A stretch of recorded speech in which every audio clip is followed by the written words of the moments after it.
Hoy vamos a meternos de lleno con uno de los equipos más peculiares y desde luego más memorables de toda la historia de Dragon Ball Z. Sí, hablamos de las Fuerzas Especiales de Ginyu.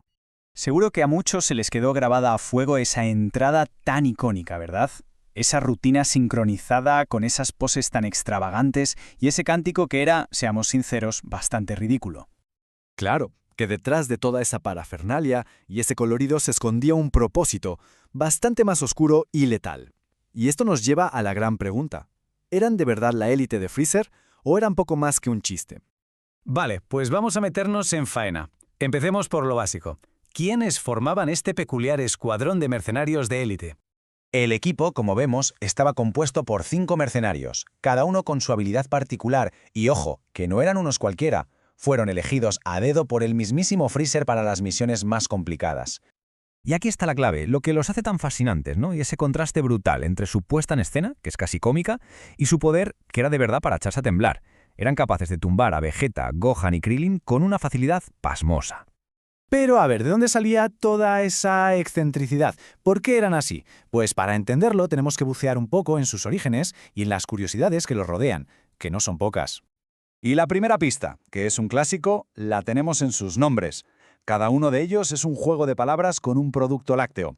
Ginyu de leche, Jace de queso. En fin, ya nos hacemos una idea del cachondeo.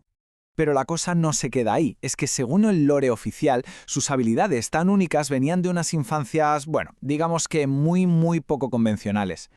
Es que es increíble. Rekume era bailarín de ballet, Jace un pitcher de béisbol galáctico, Burter desarrolló su velocidad haciendo recados para su madre. Imagínate. Y bueno, lo de Gurdo usando sus poderes para levantar faldas, mejor ni comentarlo. Sus pasados son tan raros como sus poses, desde luego. Entonces, ¿cuál es la inspiración real detrás de todo esto? Pues la respuesta está en las series japonesas de Super Sentai, vamos, los precursores de los Power Rangers. Akira Toriyama se inspiró en los programas que veían sus hijos, y aquí está la genialidad. No solo copió el estilo, sino que lo usó como una parodia. Cogió todos los clichés de los héroes de esas series y se los dio a unos villanos letales. Un toque maestro. Vale, muchas risas con las poses y los nombres, pero vamos a lo importante. Más allá de toda la parafernalia, ¿qué nivel de poder tenían? ¿Eran de verdad una amenaza? Bueno, pues los famosos Scouters nos dieron cifras que generaron debates durante años. Y fijaos, Ginyu, con sus 120.000 unidades, era más fuerte que Goku en estado base. Pero claro, cuando Goku activaba el Kaioken y se iba a 180.000, la cosa cambiaba. Y fue justo ahí, en esa diferencia de poder, donde Ginyu cometió un error que le costaría carísimo. Él vio ese pico de 180.000 y pensó que ese era el poder base de Goku que lo tenía de forma permanente. No entendió que era un subidón temporal. Y por eso, cegado por la envidia, usó su técnica de cambio de cuerpo pensando que se estaba llevando el premio gordo.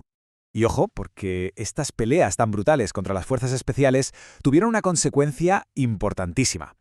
Todas esas heridas casi mortales fueron el caldo de cultivo perfecto para el Zenkai, ese power-up genético de los Saiyan que los hace más fuertes cada vez que están al borde de la muerte. Y con todo esto sobre la mesa llegamos a la gran pregunta, al debate de siempre. ¿Fue el arco de las fuerzas Ginyu un simple relleno? ¿O de verdad era necesario para la historia? Hay gente que piensa que sí, que fue un desvío, que al final el objetivo era derrotar a Freezer y que ellos no aportaron nada esencial a ese conflicto principal. Pero, si lo analizamos bien, su papel fue mucho más importante de lo que parece. De hecho, cumplieron al menos 3 funciones narrativas que fueron absolutamente clave. Sin ellos, la saga de Freezer no habría funcionado igual ni de lejos. A ver, pensemos. Forzaron esa alianza impensable entre Vegeta, Gohan y Krillin. Subieron el listón del poder a un nivel nunca visto, dejando claro que si ellos eran así de fuertes, Freezer tenía que ser una auténtica bestialidad. Y lo más importante, el daño que sufrió Goku en el cuerpo de Ginyu le provocó un Zenkai masivo. Además, fueron ellos quienes recuperaron las bolas de dragón para Freezer y le llevaron Scouters nuevos. Vamos, que fueron una pieza fundamental en el tablero. Y bueno, mientras que el resto del equipo acabó bastante mal a manos de Vegeta, la historia del Capitán Ginyu, esa es otra historia. Su legado es como poco peculiar. Pensemos en su viaje. En Namek acaba atrapado en el cuerpo de una rana, sobrevive a la explosión del planeta, es transportado a la Tierra y se pasa años viviendo así. ¡Años! Y la cosa no acaba ahí, porque en Dragon Ball Super consigue cambiar de cuerpo con Tagoma, para finalmente, ahora sí, ser eliminado por Vegeta. Menudo periplo. Pero su legado va más allá. Su impacto cultural es innegable, y la prueba más clara es que Gohan, años después, adoptó todo ese estilo de poses como el Gran Saiyaman. Las poses de las fuerzas especiales se convirtieron en un símbolo de justicia. Entonces, ¿con qué nos quedamos? ¿Fueron un simple alivio cómico, una amenaza mortal, o quizá los MVP secretos de la saga, los que sin quererlo prepararon el terreno para la leyenda del Super Saiyan? Pues la verdad es que, viéndolo con perspectiva, seguramente fueron un poco de las tres cosas a la vez. Una mezcla extraña, pero inolvidable.